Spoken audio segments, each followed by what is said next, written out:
Hi everyone, in today's tutorial, we will show you how to allow camera access on Zoom. This is useful if your camera isn't working or if Zoom cannot detect it during meetings. Let's get started.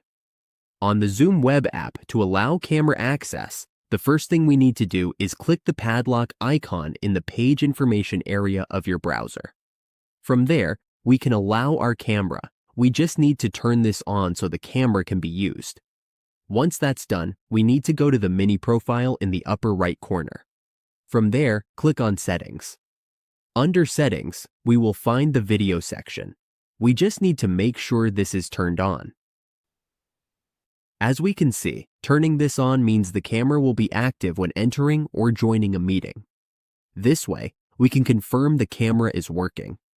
Next, click on New Meeting to test if the camera is working properly.